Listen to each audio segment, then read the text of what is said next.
Ipinagpalit ng sariling asawa sa matalik na kaibigan at ginawang tagapag-alaga ng kanilang anak sa labas. Habang nagpapakahirap si Marga sa pagtitinda ng bibingka, nagpapakasarap sina David at Olivia sa perang pinaghirapan niya. Tinatanggap ko lang ang padala mo, pero siya ang mahal ko. Tanging naisumbat ng asawang taksil. Ngunit hindi nayuyuko ang isang hamak na tindera. Isang sampal ng katotohanan ang ibabalik niya na magpapabagsak sa kanila. Paano dudurugin ni Marga ang mga taong umagaw sa kanyang buhay? Sana nandito ka, mahal. Ang hirap itago kay Marga na anak mo si Mateo. Ang tinig na yon ay umalingaw-ngaw mula sa hindi nakakandadong telepono na naiwan sa ibabaw ng hapag, isang tinig na pamilyar at malambing. Ngunit ngayon ay may dalang patalim na tuwirang sumaksak sa dibdib ni Marga. Ito ay boses ni Olivia, ang babaeng itinuring niyang higit pa sa isang kapatid. Ang babaeng naging sandalan niya sa mga panahong nangungulila siya sa asawang laging nasa laot. Nang marinig ang mga katagang iyon, natigilan ang mga kamay ni Marga. Hawak niya ang isang mamahaling telang sutla, maingat at matiyaga niyang tinatahi upang gawing isang magandang bestida bilang regalo sa mismong kaarawan ni Olivia. Ang telang ito ay binili niya mula sa ilang buwan niyang pag-iipon ng barya mula sa maghapong pagtitinda ng bibingka sa ilalim ng tirik na araw. Bawat tahi ay may kasamang panalangin at pasasalamat sa kabutihan ng kaibigan, ngunit ngayon, bawat hibla ay nagmukhang matibay na lubid na sumasakal sa kanyang lalamunan. Bumaon ang karayom sa kanyang daliri. Hindi niya naramdaman ang sakit ng laman, ngunit isang mainit na patak ng dugo ang kumawala at pumatak sa malinis na sutla, nag-iwan ng isang pulang mantsa na kasing dumi ng katotohanang kasalukuyan niyang nilulunok. Binitawan niya ang tela. Ang malamig na bakal ng karayom ay bumagsak sa kahoy na sahig nang walang anumang ingay na kayang tapatan ang pagguho ng kanyang buong pagkatao. Tila naubos ang hangin sa loob ng maliit na sala. Gusto niyang sumigaw ngunit nakakandado ang kanyang mga labi. Ang paningin niya ay unti-unting lumabo dahil sa mga luhang nag-uunahang maglandas sa kanyang pisngi habang pinipilit niyang intindihin kung paano nagawang durugin ng dalawang pinakamahalagang tao sa buhay niya ang kanyang nag-iisang puso. Ang sakripisyo, ang paghihintay, at ang katapatan na inialay niya sa loob ng 5 taon ay itinapon lamang sa basurahan ng pagtataksil. Ang biglaang pagbukas ng pintuan mula sa labas ay nagpabalik sa kanyang ulirat. Pumasok ang kanyang biyenang si Lola Carmen na may mapanghusgang tingin at nakakunot na noo. Walang pasabi nitong dinampot ang lata kung saan itinatabi ni Marga ang kinita niya sa pagtitinda buong araw. Walang pag-aalinlangang isinilid ng matanda ang mga barya at nakatuping papel na pera sa sarili nitong pitaka. Puro ka na lang tahi dyan, wala ka namang silbi bilang asawa. 5 taon na kayong kasal ni David, hanggang ngayon baog ka pa rin. Pabigat ka lang sa pamilyang ito. Mabagsik na litanya ng kanyang biyenan habang binibilang ang kinuha nitong pera. Nanatiling nakayuko si Marga. Pinigilan niya ang hikbi na nagpupumiglas sa kanyang lalamunan. Wala siyang lakas na sumagot, lalo na nang dumapo ang kanyang mga mata sa isang nakausling papel mula sa siwang ng bag ng matanda. Isa itong resibo mula sa bangko na naglalaman ng malaking halaga at malinaw na nakapangalan ang depositaryo kay Olivia Santillan. Paanong nagpapadala ng malaking halaga ang kanyang biyenan sa babaeng kinasusuklaman niya ngayon? May alam ba ang matanda sa relasyon ng dalawa? Ang katanungang yon ay nagdagdag ng panibagong lason sa kanyang kumikirot na isipan. Umalis ang matanda na tila walang nakitang luha sa kanyang mga mata.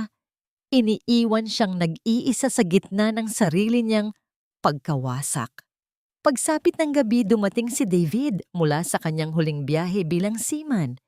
Nakangiti itong pumasok sa kwarto, maaliwalas ang mukha na tila walang kahit anong kasalanang itinatago sa dilim. Inabot nito kay Marga ang isang murang keychain na gawa sa kahoy Isang pasalubong na binili lang siguro sa gilid ng pantalan. Ngunit iniharap nito iyon na parang isang mamahaling ginto. Miss na miss kita, Marga. Wala akong ibang inisip kundi ikaw habang nasa laot. Malambing na wika ng lalaki habang hinahaplos ang kanyang buhok. Gusto siyang itulak ni Marga. Gusto niyang isumbat ang lahat ng nadiskubre niya kaninang hapon, ngunit nanigas ang kanyang buong katawan. Tinanggap niya ang keychain ng may nanginginig na mga kamay, tumango, at pilit na tinago ang matinding puot sa likod ng kanyang blangkong mga mata. Kalaunan ay nakatulog ng mahimbing si David sa kanyang tabi. Ang bawat malalim na paghinga ng kanyang asawa ay parang pamalo na paulit-ulit na humahampas sa kanyang dangal. Sa ibabaw ng maliit na mesa sa tabi ng kama, nag-umpisang umilaw at manginig ang telepono ng lalaki. Ang pangalan ni Olivia ay paulit-ulit na lumilitaw sa screen, nag-aanyaya ng panibagong sugat sa nagdurugo na niyang dibdib. Ang mabilis na paggalaw ng aparato sa ibabaw ng kahoy na lamesa ay lumikha ng isang marahan ngunit nakakabinging kumpas na pilit bumasag sa katahimikan ng madilim na silid. Tinitigan ni Marga ang lalaking natutulog ng mahimbing sa kanyang tabi. Ang maaliwalas na mukha na dati niyang pinapangarap na pinag-alayan niya ng kanyang kabataan, pawis at walang hanggang pag-asa, ay siya palang walang awang nagtanim ng patalim sa kanyang likuran. Hihilahin ba niya ang asawa mula sa pagkakahimbing upang isumbat ang bawat nakakadiring kasinungalingan? Ibubuhos ba niya ang nag-aalab na galit upang matapos na ang lahat ng panlilinlang na ito? O hahayaan niya muna ang sariling mamatay sa sakit ngayong gabi habang unti-unting binabalot ang kanyang puso ng isang nakakapasong katotohanan na mag-isa na lamang siya sa laban ng kanyang buhay? Ang patuloy na panginginig ng telepono sa malamig na lamesa ay walang tigil na sumasamo, naghihintay kung sino ang unang susuko sa hapdi ng gabing ito. Ang malamig na liwanag ng umaga ay unti-unting pumalit sa madilim at walang tulog na gabi, ngunit walang dalang init ito para sa nanlalamig na katawan ni Marga. Nakaupo pa rin siya sa dulo ng kama, hawak ang telepono ni David na ngayon ay naglalaman ng lahat ng patunay ng kanyang pagkawasak. Nang magmulat ng mga mata ang kanyang asawa at makita ang hawak niya, sandaling dumaan ang gulat sa mukha nito, subalit mabilis itong napalitan ng isang matigas at walang awang ekspresyon. Hindi ito humingi ng tawad.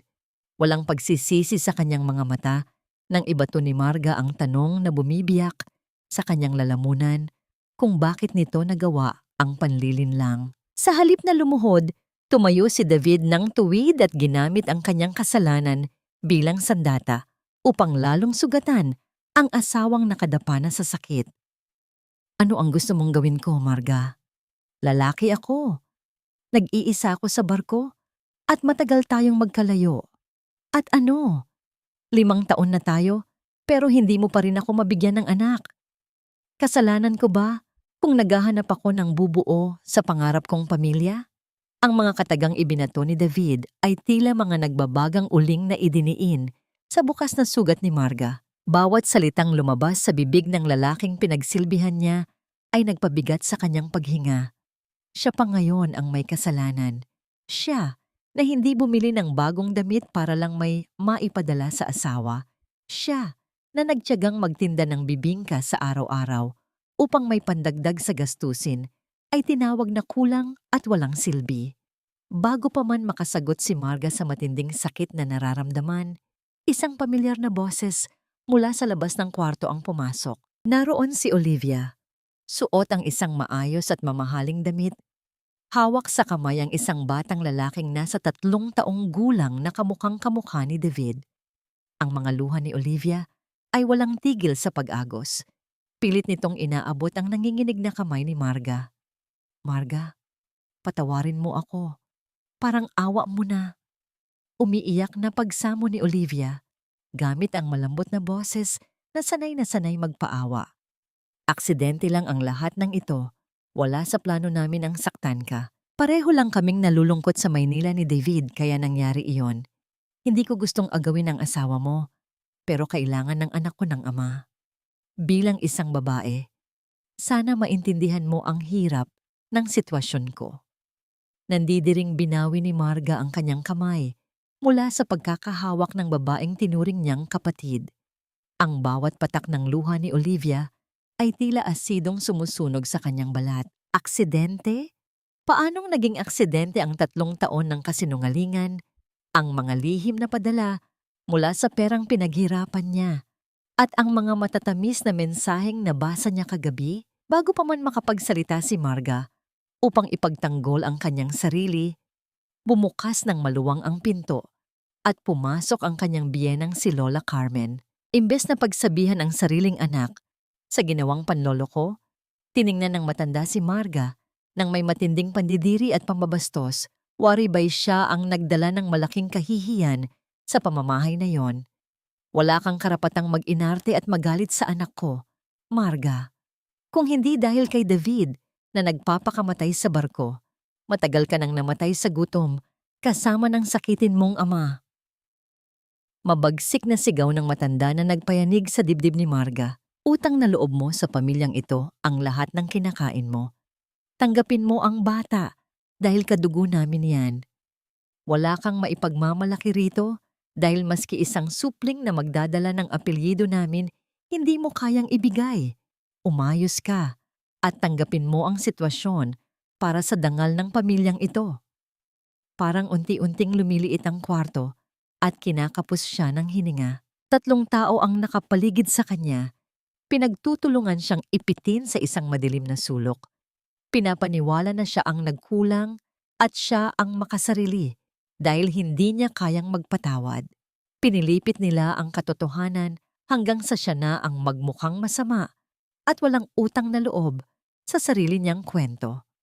Ang bigat ng kawalang katarungan ay parang isang malaking bato na dumagdag sa dusa ng kanyang kaluluwa. Sa gitna ng magulong sigawan at masasakit na salitang patuloy na ibinabato ng 3 matatanda, isang maliit na kamay ang humila sa laylayan ng lumang damit ni Marga. Napayuko siya at nakita ang inosenteng mukha ni Mateo. Hawak ng bata ang isang maliit na baso ng maligamgam na kape na tinimpla sana ni Marga para sa kanyang sarili kaninang madaling araw. Iniaabot iyon ng bata sa kanya na may dalang purong pag-aalala sa maliliit nitong mga mata.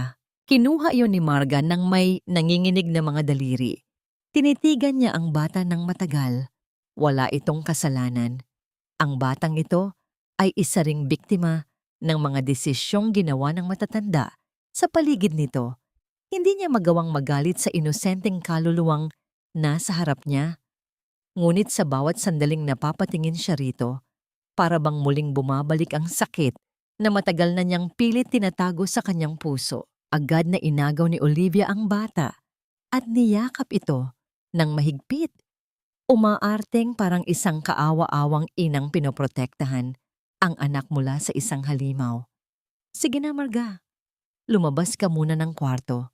Dito muna matutulog ang mag-ina ko dahil pagod ang bata sa biyahe. Walang kagatol-gatol na utos ni David.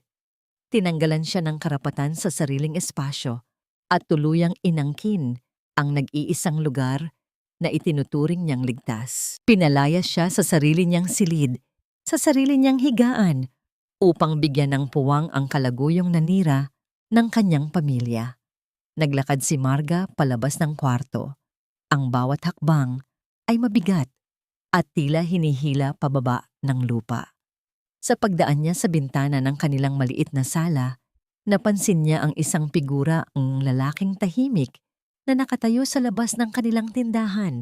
Hindi alintana ang patuloy na pagbuhos ng malakas na ulan mula sa maitim na kalangitan. Nakatingin lamang ito sa direksyon ng kanilang bahay. Waribay isang tahimik na saksi sa kanyang pagkadurog. Sino ang lalaking iyon at bakit siya naroon sa gitna ng unos? Nakatayo si Marga sa gitna ng madilim na sala habang ang lamig ng hangin ay pumapasok mula sa mga puwang ng bintana. Isang hakbang na lang palabas ng pintuan, maaari na siyang umalis, sumugod sa ulan, at takasan ang impyernong ito. Ngunit saan siya pupunta sa ganitong oras ng gabi? habang ang buong mundo ay tila tinalikuran siya. Ang malakas at mabigat na pagsara ng pinto ng sarili niyang kwarto na isinara mismo ng asawang nangako sa kanya ng walang hanggan ang tuluyang bumasag sa huling piraso ng kanyang pag-asa. Ang mga patak ng ulan ay nagsimulang bumagsak mula sa madilim na kalangitan na tila nakikiramay sa bigat na dinadala ng dibdib ni Marga. Wala siyang dalang payong at wala rin siyang tiyak na patutunguhan. Ang tanging alam niya ay kailangan niyang lumayo sa bahay na yon. Ang bahay na binuo niya mula sa pagmamahal, ngunit ngayon ay naging isang kulungan ng panlilinlang. Bawat hakbang ng kanyang mga paa sa basang kalsada ay mabigat, kasabay ng walang humpay na pagragasa ng tubig na bumabasa sa kanyang manipis na damit. Naramdaman niya ang lamig na tumatagos hanggang sa kanyang buto, ngunit mas matindi ang ginaw na nararamdaman ng kanyang puso. Naglakad siya ng walang direksyon hanggang sa mapadpad ang kanyang mga paa sa tapat ng maliit na health clinic ng bayan. Sarado na ito, ngunit may isang ilaw na nananatiling bukas sa loob. Napaupo si Marga sa gilid ng sementadong hagdan, nanginginig at yakap-yakap ang sarili. Ang ingay ng ulan na humahampas sa bubong ng mga kabahayan ay tila isang malungkot na oyayi na pilit siyang pinatatahan, ngunit lalo lamang siyang pinaiiyak. Dito, sa ilalim ng dilim, hinayaan niyang kumawala ang mga luhang kanina pa niya pinipigil sa harap ng kanyang asawa at biyenan. Sa gitna ng kanyang pag-iisa, isang anino ang dahan-dahang lumapit. Naramdaman na lamang ni Marga na tumigil ang pagbagsak ng ulan sa kanyang katawan, bagaman naririnig pa rin niya ang lagaslas nito sa paligid. Nang mag-angat siya ng tingin, nakita niya ang isang pamilyar na payong na nakasukob sa kanya at ang maamong mukha ni Dr. Alon Serrano. Hindi nagtanong ang doktor. Wala itong binanggit na kahit ano tungkol sa kung bakit nasa labas ang isang babaeng may asawa sa ganitong oras ng gabi. Sa halip, ang mga mata nito ay puno ng pag-aalala at paggalang. Marga, basang-basa ka na. Halika sa loob, baka magkasakit ka. Ang malumanay na anyaya ni Alon. Ang boses nito ay mababa at kalmado, isang matinding kaibahan sa matitinis na sigaw at sumbat na narinig ni Marga kanina sa kanyang sariling tahanan. Inalalayan siya ni Alon pumasok sa klinika. Ang amoy ng alkohol at malinis na lino ay agad na pumuno sa pang-amoy ni Marga. Isang amoy na nagpapahiwatig ng kaligtasan at kaayusan. Pinaupo siya ng doktor sa isang silyang gawa sa kahoy at mabilis na kumuha ng isang makapal na tuwalya.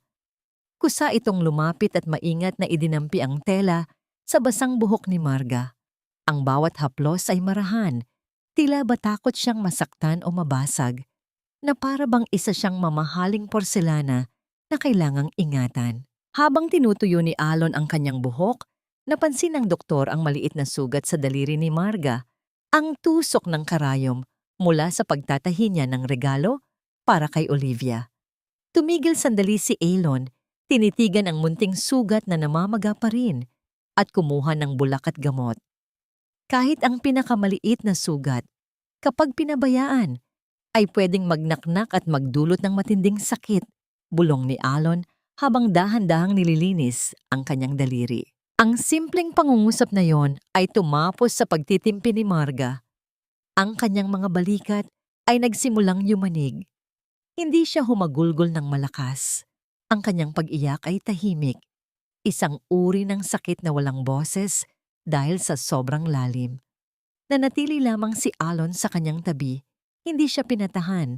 Hindi siya sinabihan na, "Tahan na," kundi hinayaan lang siyang ilabas ang lason na kumikitil sa kanyang dibdib. Sa kauna-unahang pagkakataon, naramdaman ni Marga na may isang tao na handang damayan siya nang walang hinihinging kapalit. Mula sa likuran ng silid, isang lalaking nakasuot ng pormal na damit ang tahimik na lumabas. Ito ay si Attorney Celestino Arboleda, ang kilalang abogado sa kanilang bayan na matalik na kaibigan ng doktor. Narinig nito ang hikbi ni Marga Ngunit nanatili itong nakatayo sa may pintuan ng opisina, nagmamasid ng may halong habag at talas ng isip. Kilala niya si David Llorente. Kilala niya ang reputasyon ng pamilyang yon. Nang kumalma na ng bahagya si Marga, lumapit si Attorney Celestino at maingat na inilapag ang isang tasa ng mainit na tsaa sa mesa sa harap niya. Sa tabi ng tasa, nag-iwan din ito ng isang maliit na calling card na may gintong letra. Minsan, ang pagtitiis ay hindi katapangan, Marga. Minsan, ito ay pagpayag na tapakan ka.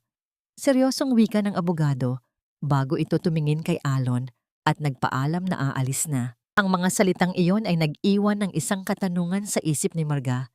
Isang binhi ng paggising na unti-unting umuugat. Pinalipas ni Marga ang ulan sa klinika. Nang tumigil na ang unos sa labas, nagpumilit siyang umuwi kahit na nag-aalala pa rin si Alon. Hindi siya maaaring manatili roon habang buhay. Kailangan niyang harapin ang kanyang realidad. Inihatid siya ng tingin ng doktor hanggang sa mawala siya sa dilim ng kalsada. Ang kanyang puso ay puno ng bigat para sa babaeng labis niyang hinahangaan sa malayo. Pagdating ni Marga sa tapat ng kanilang bakuran, ang amoy ng usok ang unang sumalubong sa kanya. Hindi ito amoy ng nilulutong pagkain o nagsisigang dahon. Ito ay amoy ng nasusunog na tela at plastik. Mabilis na kumabog ang kanyang dibdib. Sa gitna ng maputik na bakuran, nakita niya si Lola Carmen na nakatayo sa harap ng isang drum na may apoy. Nanlaki ang mga mata ni Marga nang makilala niya ang mga damit na nilalamon ng apoy. Iyon ang kanyang mga pambahay, ang kanyang mga lumang blusa, at ang ilan sa mga tela na ginagamit niya sa pananahi. Walang awang sinusunog ng kanyang biyenan ang kanyang mga gamit. Kailangan ng espasyo para sa mga gamit ni Olivia at ng apo ko. Katwiran ng matanda nang makita siyang nakatayo. Ni hindi man lang nagpakita ng gulat o hiya. Masyadong marami kang basura, Marga. Panahon na para linisin ang bahay na ito. Ang makulay na apoy ay sumasayaw sa harap ng mga mata ni Marga. Tinutupok ang huling piraso ng kanyang pagkatao sa bahay na yon. Wala na siyang kwarto, wala na siyang asawa, at ngayon, pati ang kanyang mga gamit ay inaabo na. Ngunit habang pinapanood niya ang pagguho ng kanyang mga damit sa abo, may ibang bagay na nabuo sa loob niya. Isang bagay na mas mainit at mas mapanganib kaysa sa apoy sa kanyang harapan. Hindi kumurap si Marga habang pinapanood ang paglamon ng apoy sa kanyang mga lumang damit. Ang matingkad na dila ng apoy ay sumasayaw sa gitna ng dilim. Tinutupok ang mga tela na minsang naging saksi sa kanyang mga taon ng pagtitiis at paghihintay. Ang usok ay humalo sa hangin ng gabi. Dala ang amoy ng sunog na hibla at kaplastikan na sumisimbolo sa pagtatapos ng kanyang pagiging martir.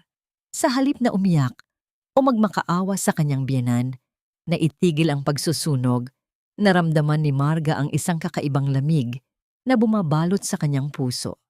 Isang lamig na mas matindi pa sa ulan na bumasa sa kanya kanina. Namatay na ang Marga na palaging umiiyak. Ang natira na lamang ay isang babaeng handang sunugin ang mundo para makuha ang katarungan. Dahan-dahang lumapit si Marga kay Lola Carmen. Ang matanda ay tumigil sa paghahagis ng damit. Nagulat sa kawalan ng reaksyon ng kanyang manugang. Inaasahan nitong luluhod si Marga, magmamakaawa at magpapaalipin sa emosyon. Ngunit sinalubong siya nito ng isang tuwid na tindig at tuyong mga mata. Tama po kayo, nanay. Ang mahinahong wika ni Marga na may boses na kasing lamig ng bakal. Masyado nang masikip ang bahay. Kailangan na nating magbawas ng mga lumang gamit para may puwang sina Olivia at Mateo. Hayaan ninyong ako na ang magtapos nito. Natigilan ng matanda. Maging si David na nakadungaw mula sa bintana ay napataas ng kilay sa biglaang pagbabago ng ihip ng hangin. Inakala nilang sumuko na si Marga na tinanggap na nito ang kanyang kapalaran bilang isang talunan. Ngumisi si Lola Carmen. Iniisip na tagumpay niyang napasunod ang manugang. Hindi alam na ang pagsuko ni Marga ay isa lamang maskara. Sa mga sumunod na araw, Naging perpektong yaya si Marga. Siya ang nagluluto ng almusal habang tulog pa ang lahat. Siya ang naglilinis ng mga kalat ni Olivia. At siya ang nag-aasikaso sa batang si Mateo kapag abala ang mag-ina sa paglalambingan. Tuwang-tuwa si Olivia.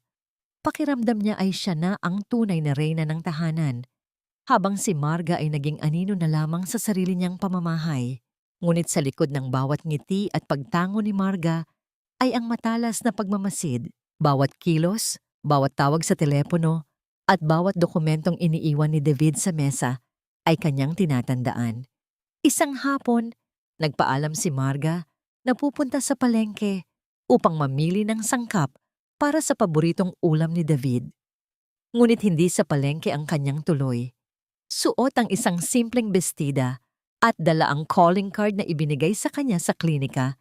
Tinuntun niya ang opisina ni Attorney Celestino Arboleda.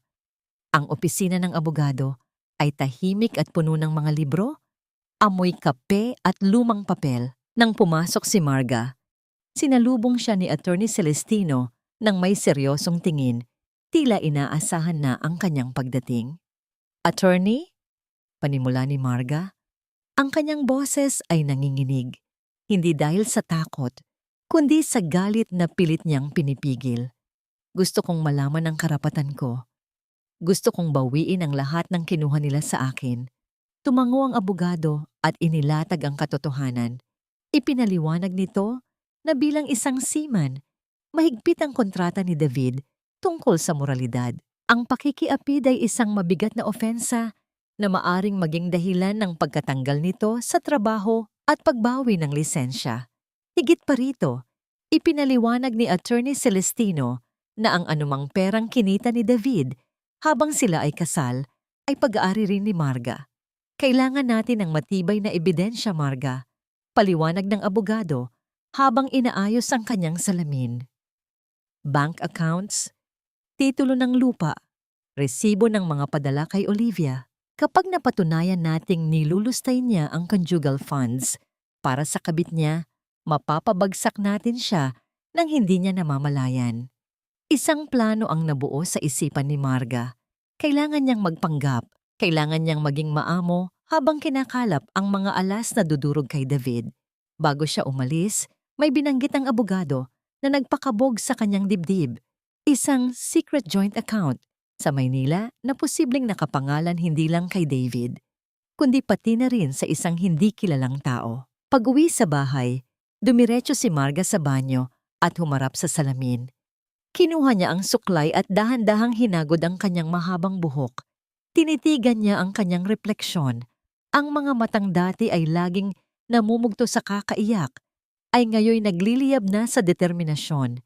Hindi na siya nag-aayos para maging maganda sa paningin ng asawa. Nag-aayos siya para sa sarili, para sa laban na siya mismo ang tatapos. Habang naghahanda ng hapunan, sinamantala ni Marga ang pagkakataon na naiwang nakabukas ang bag ni David sa salais. Mabilis niyang hinalughog ang mga bulsa nito hanggang sa makita niya ang isang maliit na kwaderno na naglalaman ng mga numero ng bangko. Agad niyang kinuha ang kanyang telepono at tinawagan ang sekretarya ni Attorney Celestino upang idikta ang mga detalye. "Opo, nakuha ko na ang account number." Ang huling transaksyon ay naputol ang pagsasalita ni Marga nang marinig niya ang paghakbang ng mga paa papasok sa kusina. Mabilis niyang ibinaba ang telepono at itinago ito sa ilalim ng mga gulay sa lamesa. Ang mabilis na pagputol ng tawag ay lumikha ng isang nakabibinging katahimikan sa pagitan nila ng bagong dating. Lumingon siya at nakita si Olivia na nakatayo sa pintuan, nakahalukip-kip at nakataas ang kilay. Ang mga mata nito ay naniningkit. Sinusuri ang bawat galaw ni Marga. May bahid ng pagdududa sa mukha ng kabit. Tila nagtataka kung sino ang kausap ni Marga sa ganoong oras at bakit tila balisa ito. Ang tibok ng puso ni Marga ay umalingaw-ngaw sa kanyang buong katawan, ngunit pinanatili niyang blangko ang kanyang mukha. Narinig kaya ni Olivia ang kanyang sinabi? Ito na ba ang katapusan ng kanyang plano bago pa man ito makapagsimula? Ang maasim at mainit na amoy ng sinigang na baboy ay pumuno sa buong kusina. Isang pamilyar na halimuyak na dati ay simbolo ng pagmamahal ni Marga para sa kanyang asawa. Ngunit ngayon ay isa na lamang maskara upang pagtakpan ang kanyang mga plano. Hinarap niya si Olivia nang may malamig na kalmado, itinatago ang kaba sa likod ng isang pilit na ngiti. Ang hinala sa mga mata ng kabit ay unti-unting napalitan ng pagmamataas nang ilahad ni Marga ang isang simpleng kasinungalingan na nag-order lamang siya ng karagdagang sako ng bigas para sa tindahan. Tumalikod si Olivia na may mapanguyam na tawa. Nagbilin na siguraduhin niyang masarap ang hapunan dahil pagod si David bago ito lumabas ng kusina na parang siya ang tunay na may-ari ng bahay. Naiwan si Marga na nakatayo sa harap ng kumukulong kaldero. Ang init ng apoy ay sumasalamin sa nag-aalab na galit na kinikimkim niya sa kanyang dibdib. Sa hapag-kainan ng gabing iyon, naging perpekto ang pagganap ni Marga. Ipinagsilbi niya si David ng paborito nitong ulam. Inaasikaso ang bawat pangangailangan nito na tila ba walang nangyaring lamat sa kanilang pagsasama. Ang bawat subo ng lalaki ay sinabayan niya ng pagtatanong tungkol sa araw nito. Isang estratehiya upang mapababa ang depensa ng asawa.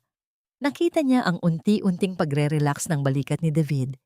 Ang pagiging kampante nito ay ang patunay na naniniwala itong napasunod na niya ng tuluyan ang asawa. Habang nagtatawanan sina David at Olivia sa harap niya, lihim na minimemorya ni Marga ang bawat detalye ng mga kwento ni David tungkol sa mga transaksyon nito. Naghahanap ng mga butas na magagamit niya sa korte. Kinabukasan, ang init ng tanghali ay sinabayan ng matinis na boses ni Lola Carmen sa harap ng kanilang tindahan.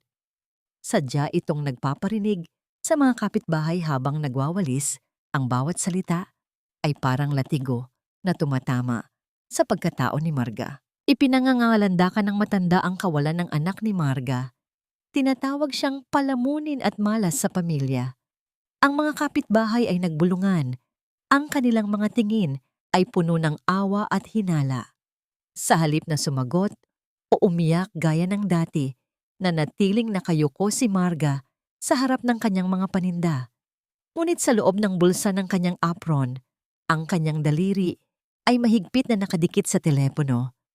Tahimik na inire-record ang bawat insulto at paninirang puri. Ang bawat masakit na salita ng kanyang biyenan ay hindi na tinik sa kanyang puso, kundi bala na ngayon sa kanyang baril.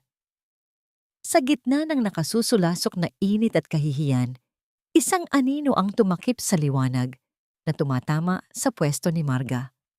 Pag-angat ng kanyang tingin, nakita niya si Dr. Alon Serrano. Wala itong sinabing salita, ngunit ang kanyang mga mata ay puno ng pag-unawa na tila tumatagos sa kaluluwa ni Marga. Hindi ito nagtanong tungkol sa iskandalo.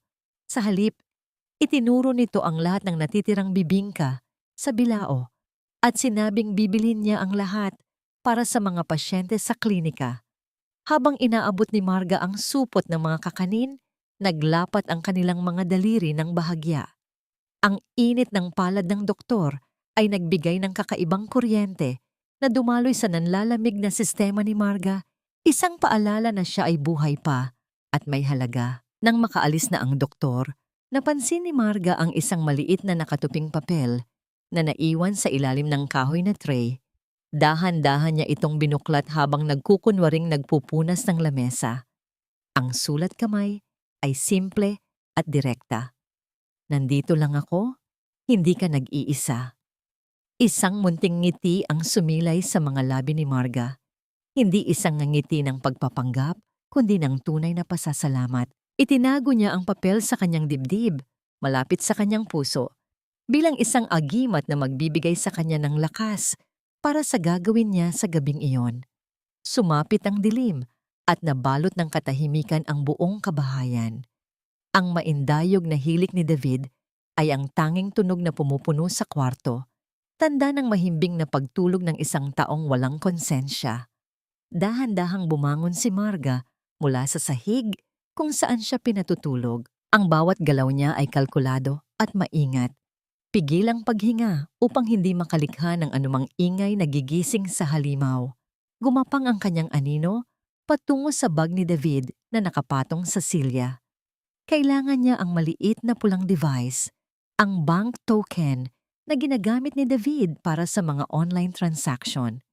Ito ang susi upang makita ang mga ilegal na padala at ang nakatagong yaman na binanggit ni Attorney Celestino. Nanginginig ang mga kamay ni Marga habang dahan-dahang binubuksan ang zipper ng bag.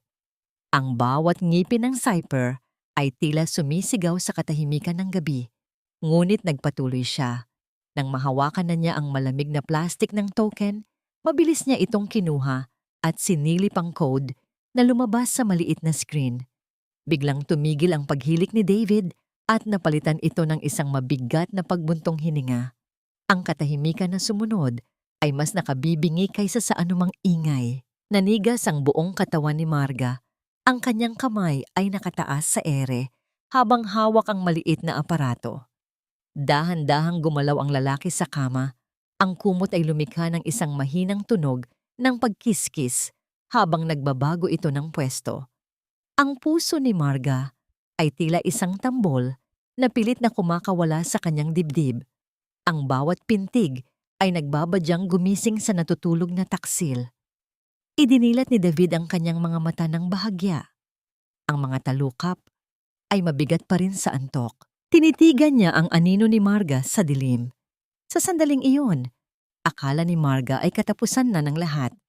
Handa na siyang sumigaw. Handa na siyang ilabas ang lahat ng galit. Ngunit naalala niya ang payo ni Attorney Celestino.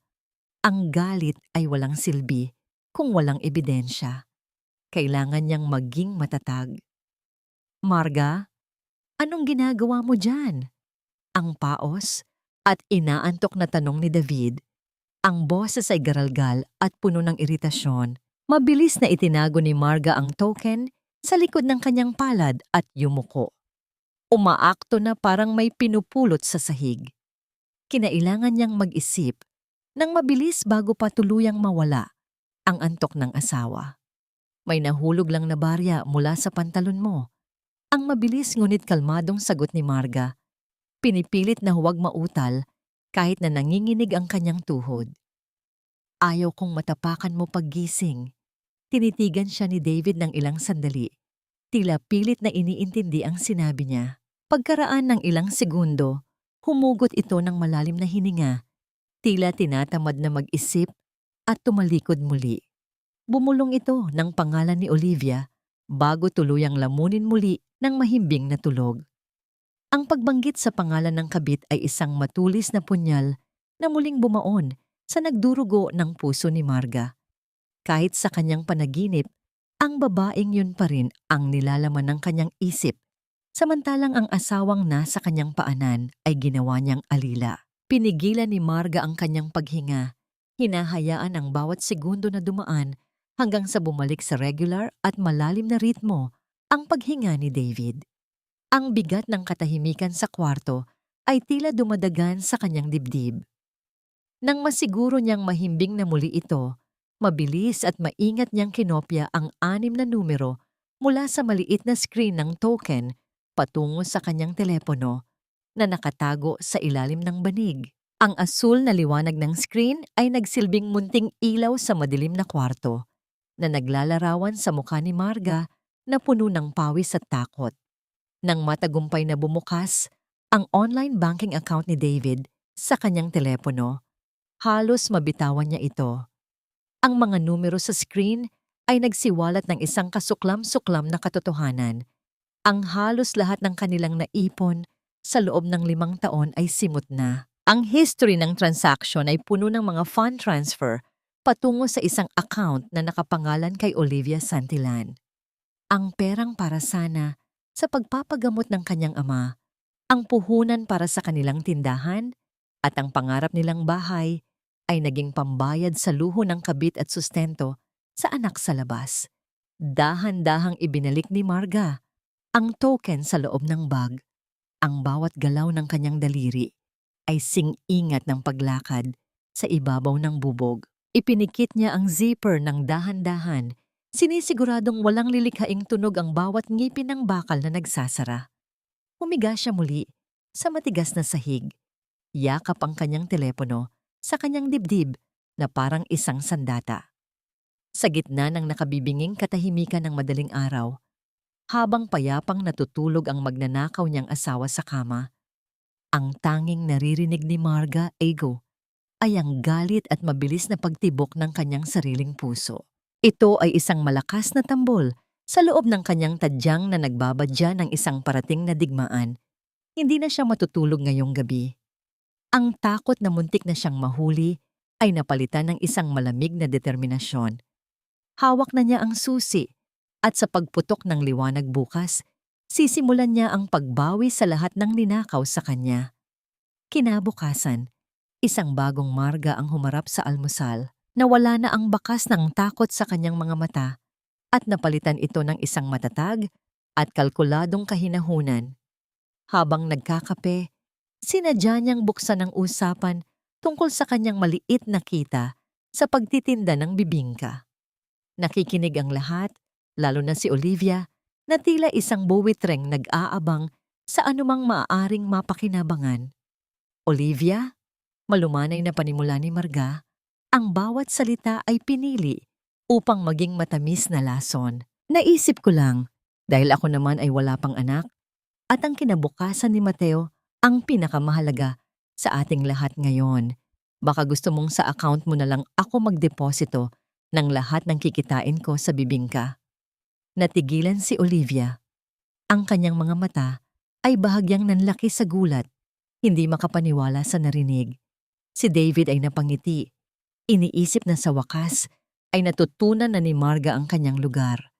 Ngunit si Marga ay nagpatuloy, dinadagdagan ang pain sa kanyang bitag. Para sa gatas at mga pangangailangan ni Mateo, dagdag niya, tinitingnan si Olivia ng may kunwaring buong pagsuko. Mas maganda kung ikaw na ang hahawak ng pera para sa anak mo. Total, ikaw naman talaga ang ina. Ang pag-amin na yon ay musika sa pandinig ni Olivia. Ito ang validasyon na matagal na niyang inaasam. Ang pag-aari sa pera ni Marga ay hindi lamang tungkol sa salapi. Ito ay simbolo ng kanyang tuluyang pag-agaw sa posisyon at kapangyarihan sa loob ng bahay. Agad siyang pumayag. Ang kanyang boses ay puno ng kasakiman na pilit tinatago sa likod ng pekeng pasasalamat. Buong kabaitan niyang isinulat ang kanyang bank account number sa isang pirasong papel at iniabot kay Marga. Hindi alam na ang pirasong papel na yon ang magiging katibayan ng kanyang sariling pagkawasak. Pagkaalis ni Olivia, agad na ipinadala ni Marga ang larawan ng bank details sa sekretarya ni Attorney Celestino. Ang sagot ay mabilis at malinaw. Ito na ang huling piraso ng ebidensya na kailangan nila. Ang voluntaryong paglilipat ng kita ni Marga sa account ni Olivia ay isang malinaw na pruweba ng extortion at financial abuse, isang kasalanan na magpapabigat sa lahat ng kaso laban sa kanila. Kinahapunan, nagpaalam si Marga na dadalaw sa puntod ng kanyang ina, isang palusot upang makatakas sa nakakalasong hangin ng kanilang bahay. Nagtungo siya sa gilid ng dalampasigan kung saan ang amoy ng alat at ang mahinang hampas ng alon ay nagbibigay sa kanya ng kapayapaan. Doon, sa ilalim ng isang puno ng niyog, nakita niya si Dr. Alon na naghihintay. Tila alam nito na kailangan ni Marga ng isang kaibigan. Walang nagsalita sa kanilang dalawa sa unang mga minuto. Umupo lamang sila sa buhanginan. Pinapanood ang dahan-dahang paglubog ng araw sa kanluran na nag-iiwan ng kulay kahel at lila na guhit sa kalangitan. Ang katahimikan sa pagitan nila ay hindi nakakabingi, kundi puno ng pag-unawa at ginhawa. Karapatan mong maging masaya, Marga, basag ni Alon sa katahimikan. Ang kanyang boses ay malumanay at puno ng sinseridad. Tumingin ito sa mga mata ni Marga at sa kauna-unahang pagkakataon sa loob ng maraming araw. Naramdaman ni Marga na siya ay nakikita, hindi bilang asawa ni David, hindi bilang yaya ni Mateo, kundi bilang si Marga. Dahan-dahang iniabot ni Alon ang kanyang kamay at marahang hinawakan ang kamay ni Marga. Ang init ng palad ng doktor ay dumaloy sa kanyang buong katawan, isang init na nagpapahiwatig ng kaligtasan at respeto. Ilang segundo lamang itong tumagal, ngunit para kay Marga, ang maikling sandaling iyon ay nagbigay ng lakas na katumbas ng 1,000 salita. Binitawan din agad ito ng doktor, ngunit ang init at pakiramdam ng pagiging ligtas ay nanatili sa kanyang balat at puso. Pag-uwi ni Marga sa bahay, nadatnan niya ang isang maingay at masayang kapaligiran. Nakatayo si Lola Carmen sa gitna ng sala, ipinapahayag sa lahat ang isang malaking balita. Maghahanda tayo ng isang malaking salo-salo para sa aking ika-65 kaarawan sa susunod na linggo. Masiglang anunsyo ng matanda, ang kanyang mga mata ay kumikinang sa pagkasabik. Iimbitahin natin ang lahat ng ating kamag-anak at kaibigan para makita nila kung gaano kaswerte ang pamilya natin ngayon, lalo na't nandito na ang bago kong apo. Ang bawat salita ay parang karayom na tumutusok sa pandinig ni Marga. Gagamitin ng matanda ang perang pinaghirapan niya at ninakaw sa kanya upang ipagmalaki sa buong bayan ang bunga ng pagtataksil ng sarili nitong anak. Ito na ang sukdulan ng kawalang hiyaan, ngumiti si Marga. Isang ngiti na hindi umabot sa kanyang mga mata. Magandang ideya po yan, nanay. Isang magandang pagkakataon para magsama-sama ang lahat. Natuwa si Lola Carmen sa pagsang-ayon niya. Lumapit ito kay Marga at bumulong ng may halong utos at panlalait. Ang kanyang hininga ay amoy tabako at pagmamataas. Siguraduhin mong sa araw ng party, ang isusuot mo ay iyong lumamong duster na mukhang basahan, mariing utos ng matanda. Para alam ng mga bisita kung saan ka lulugar. Bibilihan ko ng magandang bestida si Olivia. Siya ang dapat magmukhang reyna ng bahay na ito. Naiintindihan mo? Hindi sumagot si Marga. Tumango lamang siya ng dahan-dahan. Ang kanyang mga mata ay nakatitig sa kawalan. Sa loob ng kanyang isipan, naririnig niya ang mga salita ni Attorney Celestino. Hayaan mo silang maging kampante. Hayaan mo silang malunod sa sarili nilang kasakiman. Ang pinakamalakas na dagok ay ibinibigay sa panahong hindi nila inaasahan. Ang party na ito, ang party na binuo mula sa kanyang luha, ang magiging entablado ng kanyang matamis na paghihiganti. Ang mga araw bago ang malaking handaan ay napuno ng ingay at paghahanda. Si Olivia ay abala sa pagsusukat ng mga bagong damit. Ang kanyang tawa ay umaalingaw-ngaw sa bawat sulok ng bahay na tila isang patunay ng kanyang tagumpay.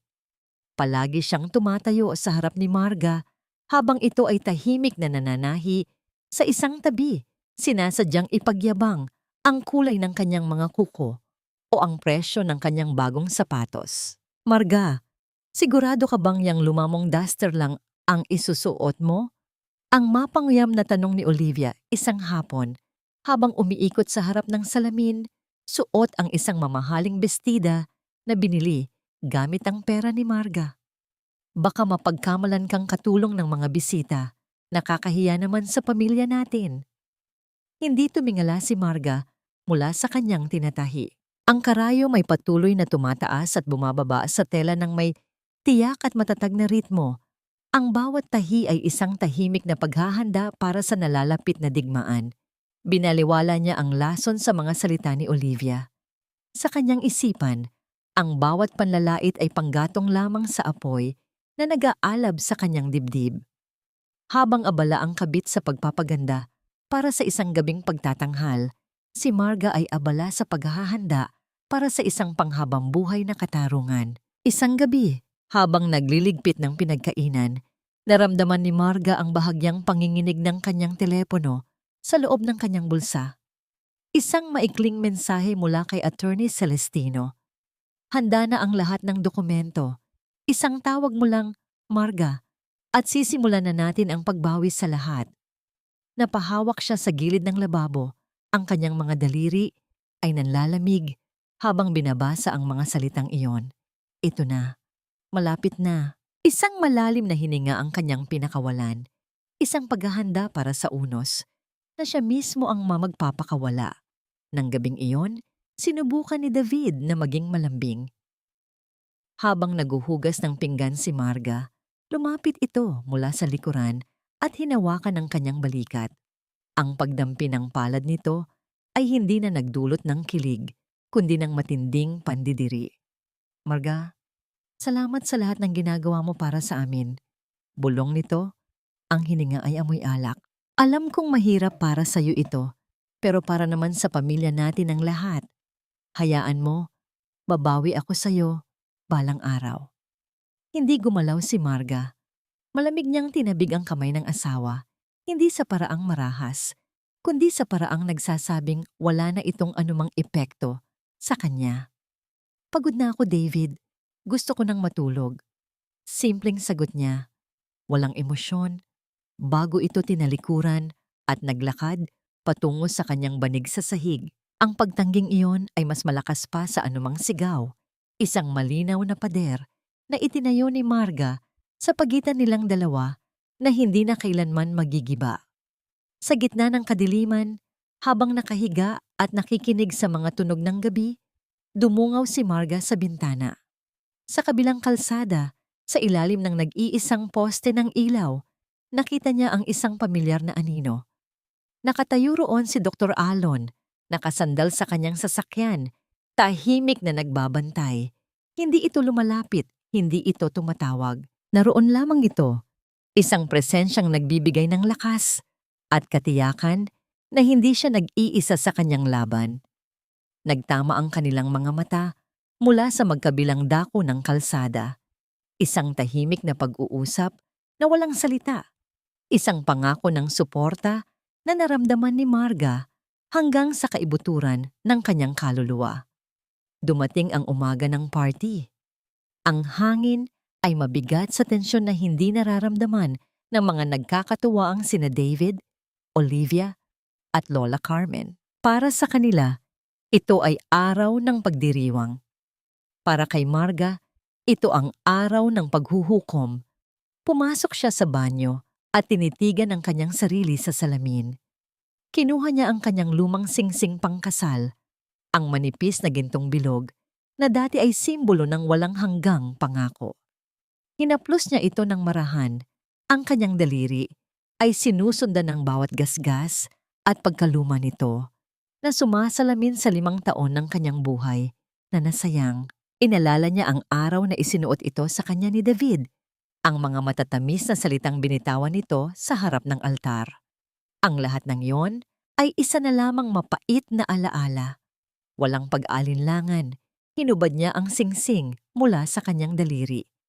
Ang bakas nito ay nag-iwan ng isang maputlang linya sa kanyang balat, isang marka ng nakaraan na handa na niyang burahin. Lumapit siya sa basurahan, binuksan ang kanyang palad at pinakawalan ng singsing. Ang pagbagsak ng manipis na metal sa loob ng basurahan ay hindi lumikha ng anumang ingay. Ngunit para kay Marga, ito ang pinakamalakas na tunog ng kalayaan na narinig niya sa buong buhay niya. Nagsimulang dumating ang mga bisita. Ang bahay ay napuno ng tawanan, musika, at amoy ng iba't ibang pagkain. Si David at Olivia, na magkahawak kamay, ang sumasalubong sa lahat. Ipinapakilala si Olivia bilang ang bagong liwanag ng pamilya. Si Lola Carmen naman ay abala sa pagyayabang tungkol sa kanyang bagong apo. Habang nagaganap ang lahat ng ito, wala si Marga. Hinanap siya ng mga mata ng ilang kamag-anak, ngunit hindi siya makita sa kusina o sa hardin. Nang halos puno na ang kanilang bakuran, kinuha ni David ang isang baso at marahang tinapik ito ng kutsara upang makuha ang atensyon ng lahat. Ang paulit-ulit na pagtama ng metal sa babasaging kopita ay lumikha ng isang matinis na tunog na pumailan lang sa hangin, nagpatahimik sa buong paligid. Tumayo si David sa isang maliit na entablado. Inakbayan si Olivia at ngumiti ng malapad.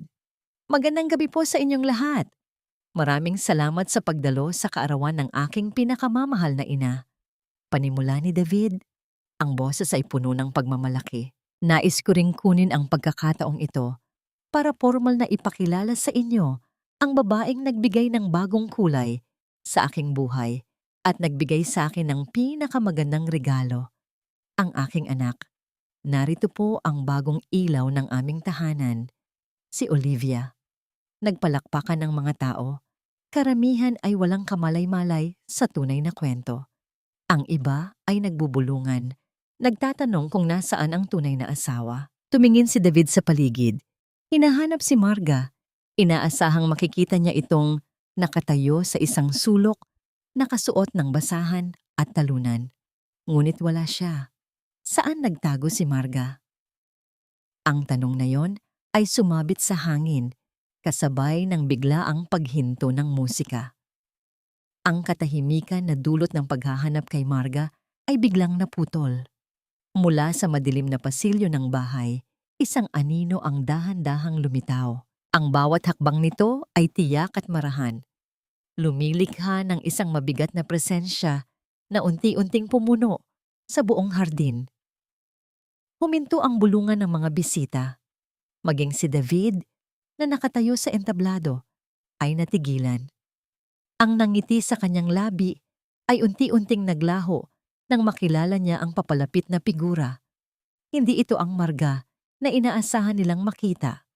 Wala ang luma at kupas na daster. Sa halip, lumabas si Marga suot ang isang napakagandang Filipiniana na gawa sa pinya at sutla. Ang tela ay kumikinang sa ilalim ng mga ilaw ng hardin. Ang disenyo ay simple ngunit elegante, na lalong nagbigay diin sa kanyang dignidad. Ang kanyang buhok ay nakapusod ng maayos at ang kanyang mukha, bagaman payat, ay mayroong isang malamig at matatag na ekspresyon na hindi pa nakikita ng sino man sa kanya dati. Ang bawat mata ay nakatutok sa kanya. Ang buong paligid ay nabalot ng isang nakabibinging katahimikan. Siya, na dapat ay gaganap bilang isang hamak na katulong, ay lumitaw na parang isang tunay na reyna. Anong ginagawa mo, Marga? Anong kabaliwan to? Nanggagalaiting bulong ni David nang makababa ito sa entablado upang salubungin siya. Pilit na hinihila ang kanyang braso. Pumasok ka sa loob. Nakakahiya ka. Ngunit hindi natinag si Marga. Malamig niyang binawi ang kanyang braso mula sa pagkakahawak ng asawa at naglakad ng diretso patungo sa mikropono. Kinuha niya ito mula sa kinatatayuan ng may matatag na kamay, hindi alintana ang nanlalaking mga mata ni Olivia at ang nanginginig na galit ni Lola Carmen. Hinarap niya ang mga bisita, huminga siya ng malalim. Magandang gabi po sa inyong lahat. Panimula niya.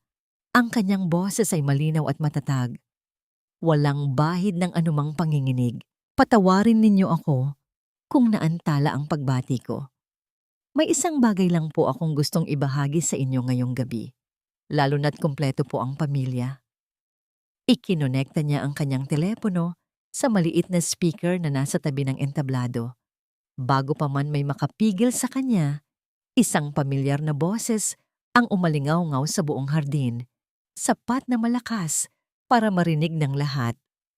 Puro ka na nalang tahi dyan. Wala ka namang silbi bilang asawa. Pabigat ka lang sa pamilyang ito.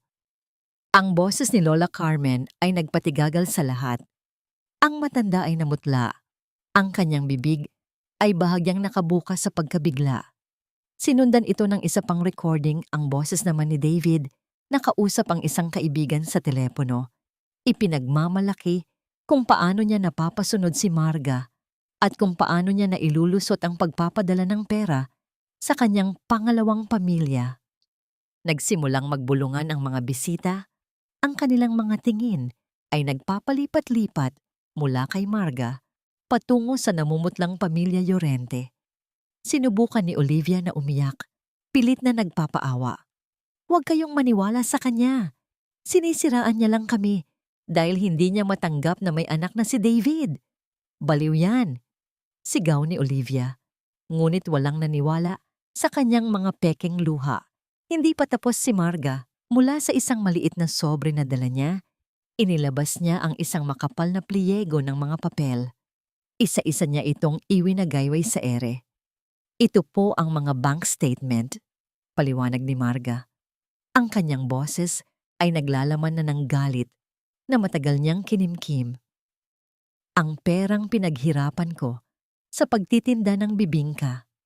Ang perang ipinadala ni David na dapat ay para sa aming kinabukasan ay lahat napunta sa iisang tao, kay Olivia Santillan. Isinaboy ni Marga ang mga papel sa hangin. Ang mga puting piraso ng ebidensya ay dahan-dahang nahulog sa damuhan na parang mga tuyong dahon sa taglagas. Bawat isa ay isang patunay ng kasakiman at panloloko. Nagkagulo ang mga tao. Ang ilan ay sinubukang damputin ang mga papel. Ang kanilang mga muka ay puno ng pagkabigla sa mga numerong kanilang nakikita. Sa gitna ng kaguluhan, isang formal na figura ang pumasok sa hardin, si Attorney Celestino Arboleda. Suot ang kanyang barong, ay naglalakad ng may awtoridad, kasama ang dalawang unipormadong pulis. David Laurenti, ang malakas na tawag ng abogado na nagpatigil sa lahat. Ipinapaalam ko sa iyo na dahil sa mga ebidensyang ito ng financial abuse at gross immorality, pinapatawan ng korte ng isang asset freeze order ang lahat ng iyong bank accounts. Ang ibig sabihin nito, wala kang magagalaw na kahit 1 sentimo simula ngayong gabi. Ang mga salitang iyon ay parang isang malakas na kulog na yumanig sa buong pagkatao ni David. Napaluhod ito sa damuhan, hindi makapaniwala sa bilis ng mga pangyayari. Si Lola Carmen naman, sa sobrang galit at kahihiyan, ay hindi na nakapagpigil. Hayop ka, Marga! Papatayin kita! Sigaw ng matanda habang sinusugod si Marga.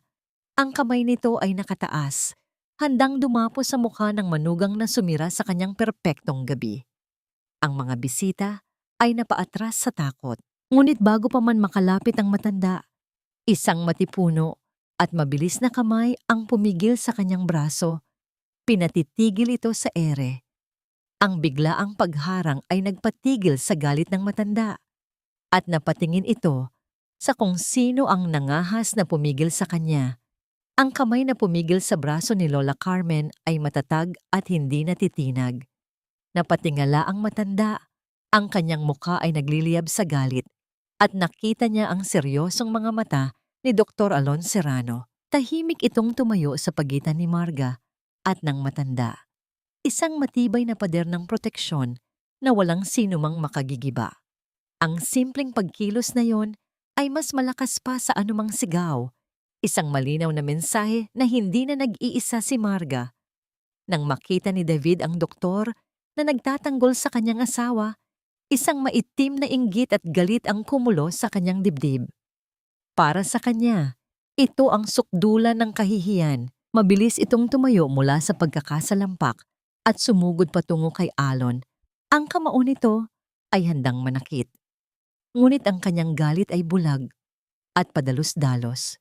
Ang kanyang suntok ay sumalpok lamang sa hangin habang si Alon ay kalmadong humakbang paatras. Dahil sa sariling bigat at bilis, nawalan ng balanse si David at muling bumagsak sa damuhan na lalong nagdulot ng tawanan at bulungan mula sa mga natitirang bisita. Ang dating hari ng tahanan ay isa na lamang kahabag-habag na payaso sa gitna ng sarili niyang sirko. Sa gitna ng panibagong kahihiyan ni David, muling humakbang si Attorney Celestino. Ang kanyang boses ay malinaw at formal, na tila isang hukom na naghahatol. Mr. Llorente, may isa pa akong balita, wika ng abogado. Hawak ang isang opisyal na sulat. Dahil sa mga kasong ito na nakarehistro na sa korte, ipinapaalam sa iyo ng iyong kumpanya na ikaw ay tanggal na sa serbisyo. Ang iyong kontrata bilang seaman ay may gross immorality clause na malinaw mong nilabag. Hindi ka na makakasampa pa sa alinmang barko nila. Ang mga salitang iyon ay ang huling pako sa kabaong ni David. Ang kanyang trabaho, ang kanyang kayabangan, ang nag-iisang bagay na nagbibigay sa kanya ng kapangyarihan. Lahat ay nawala sa isang iglap. Tumingala siya. Ang kanyang mga mata ay nanlalaki sa kawalan ng pag-asa. Naghahanap ng saklolo, Ngunit ang mukha ng babaeng inaasahan niyang dadamay sa kanya ay hindi nagpakita ng awa. Nang marinig ni Olivia na wala ng trabaho at pera si David, ang kanyang pag-ibig ay biglang naglaho na parang bula. Ang mga pekeng luha ay natuyo at napalitan ito ng isang matalim at nanunumbat na tingin. "Wala kang kwenta, David!" sigaw ni Olivia. Tinuturo ang lalaking nakaluhod pa rin sa lupa. "Ito ba ang ipinangako mo sa akin? Isang buhay na walang pera? Dinamay mo pa ako sa kabobohan mo. Paano na kami ng anak mo ngayon?" "Tumigil ka, Olivia! Magkasama tayo dito!" Desperadong sagot ni David. Pilit na kumakapit sa huling hibla ng kanyang natitirang dangal. "Anong magkasama? Ikaw ang may kasalanan ng lahat ng ito. Kung naging mas matalino ka lang sana." Ang kanilang sigawan ay nagpatuloy. Isinisiwalat sa lahat ang tunay na kulay ng kanilang relasyon. Isang transaksyon na nabuo sa kasakiman at natapos sa pagbagsak. Habang nagkakagulo ang dalawang taksil, dahan-dahang lumapit si Marga. Ang kanyang bawat hakbang ay kalmado at tiyak. Tumigil siya sa harap ni David. Mula sa sobre na hawak niya, kinuha niya ang isa pang dokumento, ang annulment at legal separation papers na matagal na niyang inihanda. Inilapag niya ito sa kandungan ng lalaking minsan niyang pinangakuang mamahalin habang buhay. Biglang natigil sa pagsigaw si David. Tumingala siya kay Marga. Ang kanyang mukha ay basang-basa sa pinaghalong pawis at luha. Hinawakan niya ang laylayan ng damit ni Marga at lumuhod ng tuluyan. "Marga, parang awa mo na." "Huwag." Pagmamakaawa nito, ang boses ay basag at puno ng pagsisisi. "Pamilya pa rin tayo. Patawarin mo na ako. Magbabago na ako. Pangako. Huwag mo namang gawin sa akin to."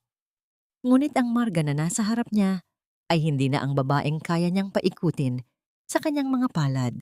Tinitigan lamang siya ni Marga, hindi nang may galit, kundi nang may matinding awa. Isang awa para sa isang lalaking sinayang ang lahat para sa panandaliang kaligayahan. Wala na siyang naramdamang sakit, wala nang puot. Ang nararamdaman na lamang niya ay isang malaking kawalan at isang malaking kaluwagan. Tinalikuran niya si David na nagmamakaawa pa rin. Naglakad siya papalayo sa gulo, sa ingay, at sa lahat ng kasinungalingan. Sinundan siya ni Alon, handang umalalay, ngunit nang magkatabi na sila sa may tarangkahan, hindi hinawakan ni Marga ang kamay nito. Sa halip, binigyan niya ito ng isang maliit ngunit taos-pusong tango, isang pasasalamat na hindi na kailangan ng salita. Naglakad siyang mag-isa, palabas ng bakuran, patunay sa kanyang sarili na kaya na niyang tumayo sa sarili niyang mga paa. Nang makalabas siya sa kalsada, nilanghap niya ang malamig na hangin ng gabi. Ang bigat sa kanyang dibdib na pasan niya sa loob ng maraming taon ay tila biglang naglaho. Sa unang pagkakataon, naramdaman niya ang tunay na kalayaan. Ang tunog ng mga susi ng bahay na binitawan niya sa bulsa ng kanyang Filipiniana at bumagsak sa lupa ay ang huling nota sa kanyang malungkot na nakaraan. Samantala, matapos ang eskandalo, kumaripas ng takbo si Olivia pauwi sa apartment na nirentahan para sa kanya ni David. Ngunit pagdating niya roon, nadatnan niyang hinahatak na ng mga ahente ang kotse na regalo sa kanya. "Hindi niyo pwedeng kunin yan. Bayad na yan," sigaw niya. "Pasensya na po, ma'am," sagot ng isang ahente. 3 buwan na pong hindi nababayaran ito. Kailangan na po naming bawiin." Naiwan si Olivia sa gilid ng kalsada. Pinapanood ang pag-alis ng huling simbolo ng kanyang marangyang buhay. Ang kanyang mukha ay nabalot ng maitim na galit. Ang kanyang mga kamao ay nakakuyom. Hindi pa siya tapos. Kung babagsak siya, isasama niya ang lahat. Matapos ang madilim na gabi ng pagbagsak ng mga hari-harian, sumikat ang isang bagong umaga para kay Marga, puno ng ilaw at pag-asa. Wala siyang dalang kahit anong gamit maliban sa damit na suot niya, ngunit sa kanyang dibdib ay dala niya ang buong kapayapaan at kalayaan. Sa tulong ni na Attorney Celestino at Dr. Alon, nakahanap siya ng isang maliit Ngunit maaliwalas na pwesto sa gilid ng pantalan, isang lumang bodega na hindi na ginagamit. Ang mga sumunod na araw ay abala sa paglilinis at pag-aayos. Ang dating madilim at maalikabok na bodega ay unti-unting nabuhay sa mga sariwang pintura, mga bagong lamesa at ang mainit na amoy ng kape at bagong lutong bibingka. Ipinangalan niya itong Marga's Cafe, isang simpleng pangalan ngunit puno ng kahulugan, ang kanyang bagong simula. Hindi nagtagal, ang Marga's Cafe ay naging kanlungan ng mga mangingisda at mga turista. Ang bawat tasa ng kape at bawat piraso ng bibingka ay may kasamang kwento ng pagbangon ni Marga na kinakalat ng mga taong sumaksi sa kanyang laban. Ang komunidad na alam ang kanyang pinagdaanan ay walang sawang sumuporta sa kanya. Bawat barya na ibinabayad sa kanya ay hindi lamang kita, kundi isang pagkilala sa kanyang lakas at paninindigan. Ang kanyang nangiti ay totoo, hindi napilit o puno ng takot.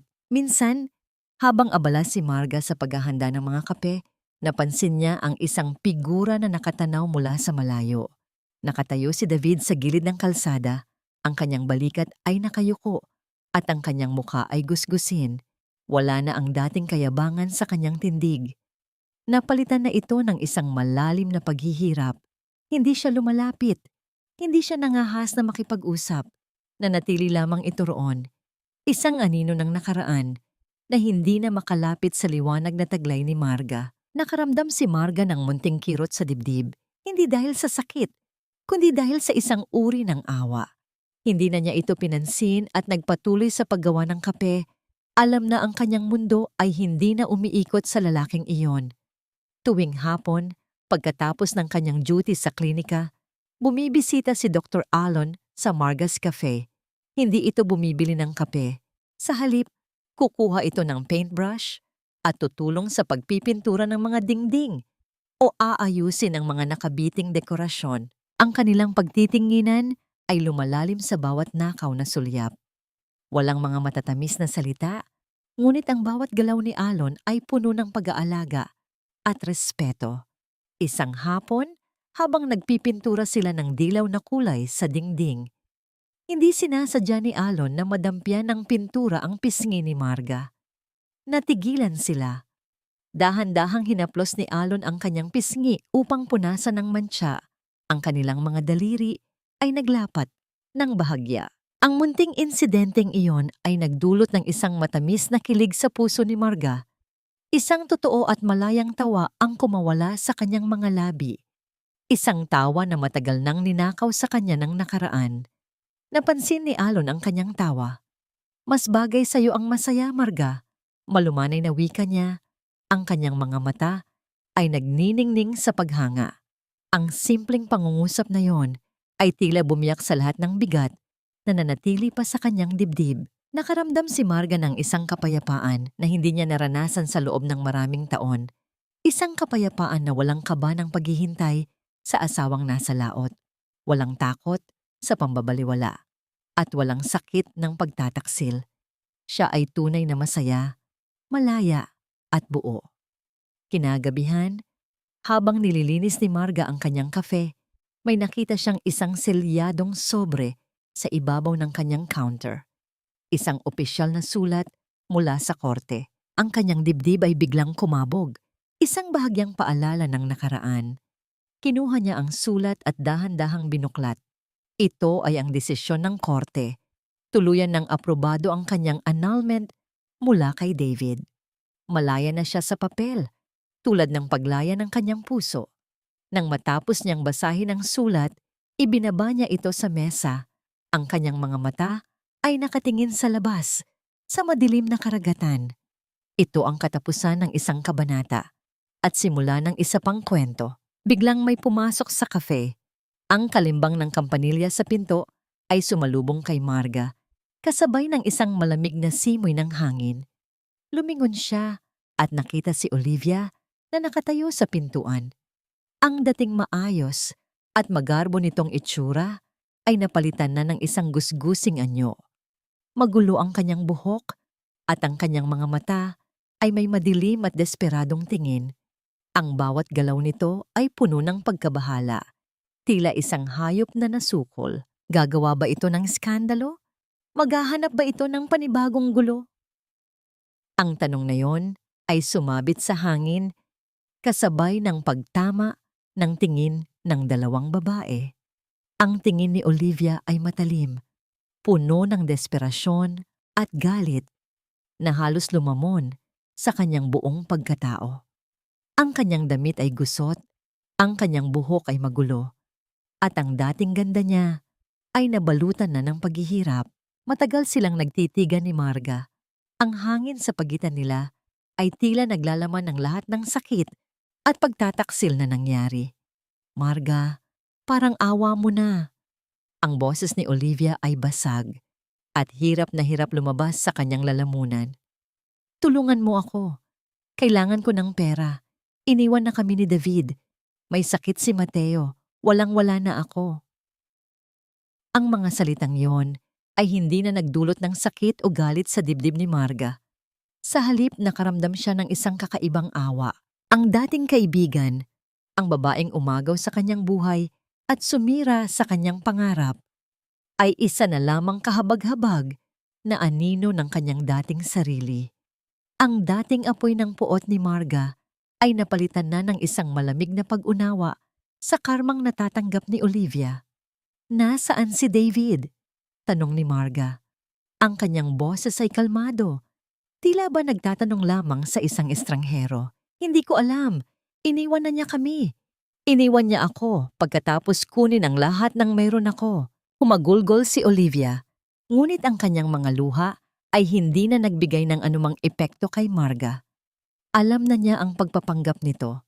Habang nag-uusap sila, bumukas ang pinto ng health clinic sa kabilang kalye. Lumabas si Dr. Alon, ang kanyang mga mata ay agad na dumako sa Marga's Cafe. Nang makita niya ang eksena, mabilis itong lumapit. Ang kanyang mga balikat ay nakahanda upang ipagtanggol si Marga kung sakaling kailanganin. Anong problema dito? Seryosong tanong ni Alon. Inilalagay ang kanyang sarili sa pagitan ni Marga at ni Olivia. May sakit ang anak ko, Alon.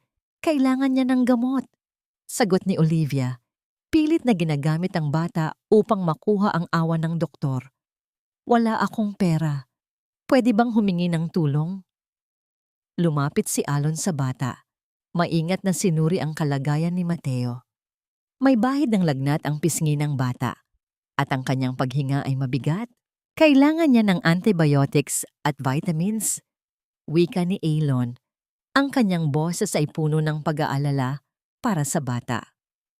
May reseta ako sa klinika. Makukuha mo sa botika. Tumingin si Marga kay Mateo. Ang inosenteng mukha ng bata, na kamukhang kamukha ni David, ay nagdulot ng panibagong kirot sa kanyang dibdib. Hindi kasalanan ng bata ang mga kasalanan ng mga magulang nito. Naglakad si Marga patungo sa counter at kinuha ang kanyang pitaka.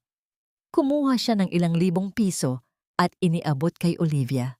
Para ito sa gamot ni Mateo. Wika ni Marga, ang kanyang mga mata ay matalim na nakatingin sa dati niyang kaibigan. Hindi ito para sa'yo. Pagkatapos nito, huwag ka nang magpapakita pa sa akin. Hindi mo na kami kailangan pangguluhin. Nanigas si Olivia. Ang pera ay nasa kanyang kamay, ngunit ang mga salita ni Marga ay mas mabigat pa sa anumang salapi. Ito ang huling pagkilala, ang huling tulong, at ang huling paalam. Yumuko si Olivia nang walang kahit anong salita. Ang kanyang paglakad palabas ng kafe ay mabagal. Ang kanyang mga balikat ay nakayuko sa bigat ng kahihiyan. Dinala niya si Mateo na tila hindi nauunawaan ang drama na nagaganap. Ang huling anino ng nakaraan ay dahan-dahang lumabas sa pinto. Nag-iwan ng isang bakas ng amoy ng desperasyon. Nang tuluyan nang makaalis sina Olivia at Mateo, napaupo si Marga sa isang silya. Ang kanyang mga balikat ay biglang nanghina. Ang matinding pagpipigil sa kanyang damdamin ay unti-unting kumawala. Sa kauna-unahang pagkakataon sa gabing iyon, hinayaan niya ang isang mainit na luha na lumabas mula sa kanyang mga mata. Hindi ito luha ng kalungkutan, kundi ng pagpapalaya. Ang natitirang bigat sa kanyang dibdib ay tila biglang umalis. Iniiwan siyang gaan at malaya. Lumapit si Alon kay Marga. Hindi ito nagsalita. Sa halip, dahan-dahang niyakap niya si Marga. Ang kanyang mga bisig ay mahigpit ngunit puno ng pag-iingat. Tila ba nagbibigay ng pader na magpoprotekta sa kanya mula sa lahat ng sakit ng mundo. Ipinaubaya ni Marga ang kanyang sarili sa init ng yakap ni Alon. Doon, sa kanyang mga bisig, naramdaman niya ang isang kapayapaan na hindi niya inakalang mararamdaman pa. Ang init ng kanyang balikat, ang mabagal na pagtibok ng kanyang puso, ay nagsilbing oyayi na nagpatahan sa kanyang mga luha. Ang mga matatamis na alaala ay unti-unting lumitaw sa kanyang isipan. Ang tahimik na pagbisita ni Alon sa kanyang tindahan, ang kanyang mga simpleng tulong, ang kanyang mga nag-aalalang tingin. Sa mga bisig ni Alon, ligtas siya at alam niya iyon. Nang kumawala sila sa yakap, isang tanong ang nanatili sa isipan ni Marga. Nasaan na si David? Ano na ang nangyari sa kanya? Habang nagliligpit si Marga sa loob ng kafe, ang kanyang isipan ay abala sa mga kaganapan. Ang kanyang puso ay gaan na, ngunit ang huling anino ng nakaraan ay tila hindi pa rin ganap na nawawala. Paglabas niya upang ipasok ang mga paninda, isang pamilyar na anino ang nakita niya sa labas ng kafe, nakatayo sa gitna ng hamog na nagmumula sa dagat.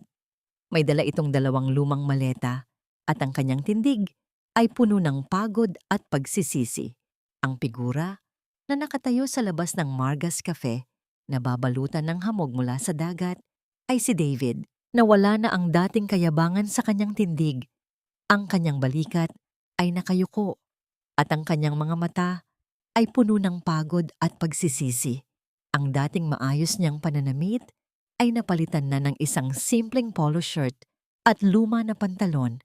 Ang kanyang mga kamay ay hawak ang 2 lumang maleta na tila ba ang lahat ng kanyang pag-aari sa mundo ay nabawasan na sa 2 lalagyan lamang. Hindi na siya ang seaman na ipinagmalaki niya sa lahat, kundi isang hamak na kargador na naghihintay ng barkong magdadala sa kanya sa kabilang isla.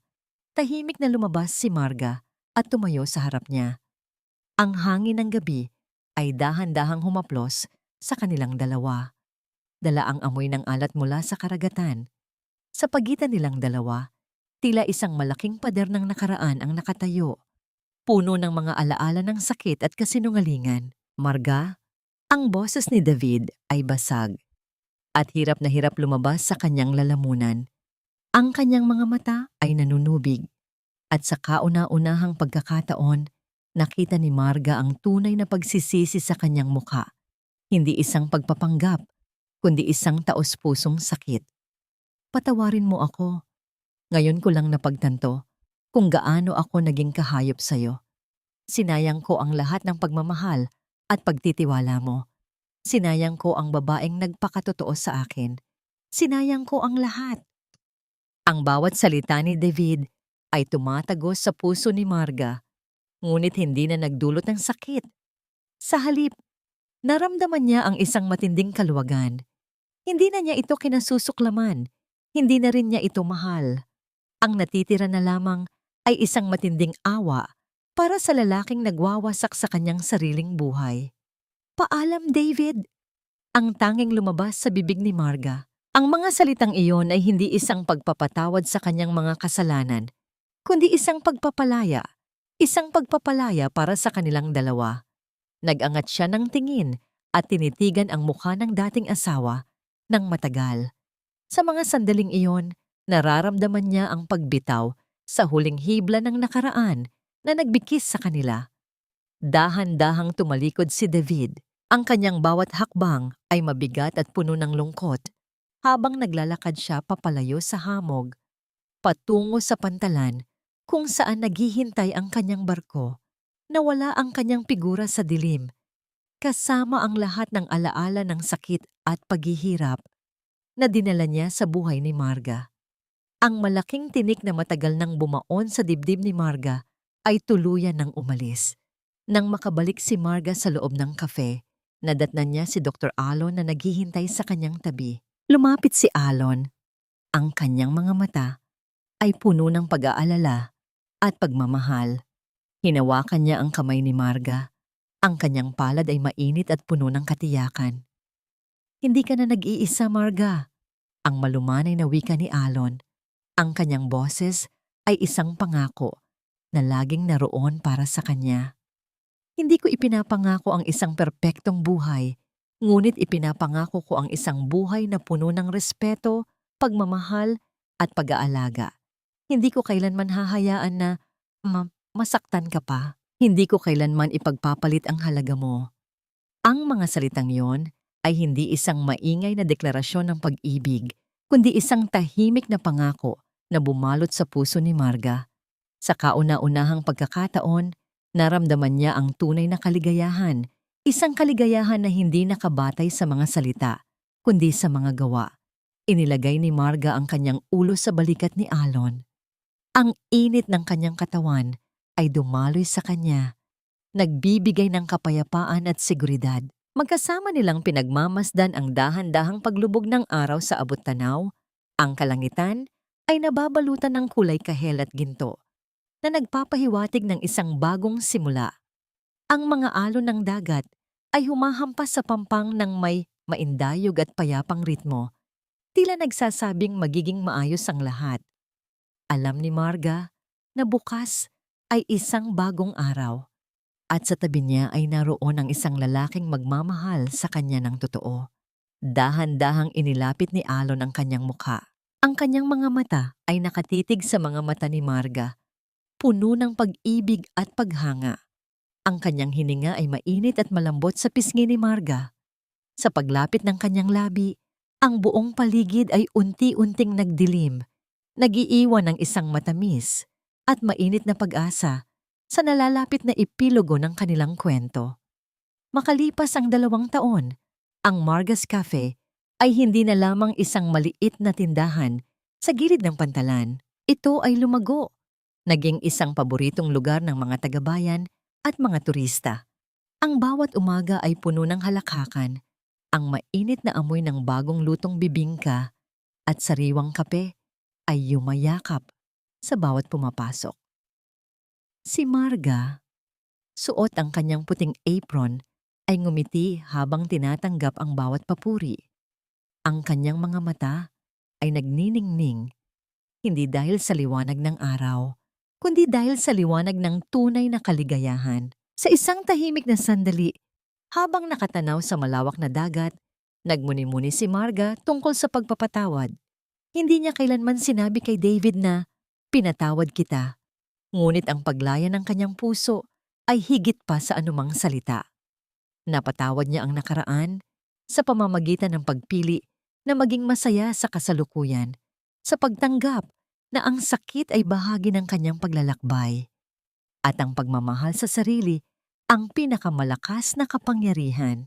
Wala na ang puot sa kanyang dibdib, napalitan na ito ng pag-unawa at kapayapaan. Si Alon, ang lalaking laging naroon, tahimik na naghihintay, nag-aalaga at nagmamahal nang walang hinihinging kapalit. Ngayon, siya ang katuwang ni Marga sa buhay.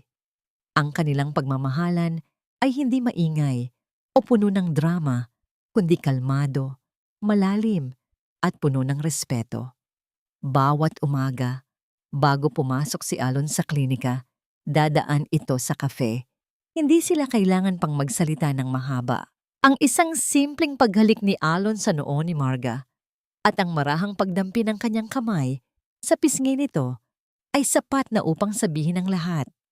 Ito ang pagmamahalan na hindi lumalaban sa unos, kundi nagbibigay ng kanlungan sa gitna ng bagyo. Ang kinahinatnan ni David at Olivia ay malabo na lamang na alaala. Ang balita na kumalat sa bayan ay patuloy silang naghihirap. Si David ay nagtatrabaho na sa isang maliliit na bangka. Ang kanyang dating kayabangan ay napalitan ng isang mapait na pagsisisi. Si Olivia naman ay patuloy na nagpapalit-palit ng tirahan. Ang kanyang mga pangarap ng luho ay naglaho ng kasama ng pera ni David. Ngunit ang mga kwento ng kanilang pagbagsak ay hindi na mahalaga kay Marga. Ang kanyang buhay ay hindi na umiikot sa kanilang kapalaran, kundi sa kanyang sariling paglalakbay. Sa bawat paghampas ng alon sa dalampasigan at sa bawat tasa ng kape na kanyang hinahain, may isang aral na ibinabahagi si Marga. Hindi ang lahat ng pagmamahal ay dapat ipaglaban hanggang sa dulo, lalo na kung ang paglaban na yon ay sumisira sa iyong sarili. Ang tunay na pag-ibig ay hindi sumusugat. Ito ay nagpapagaling. At ang pinakamatapang na desisyon na magagawa ng isang babae ay ang piliin ang kanyang sarili, ang kanyang kapayapaan, ang kanyang dignidad, at ang kanyang karapatan na maging masaya sa sarili niyang mga termino. Ang kanyang kwento ay isang patunay na pagkatapos ng pinakamalalim na sakit, mayroong pa ring pag-asa at mayroong pa ring bagong simula na naghihintay. Kasing ganda ng isang umaga sa dalampasigan.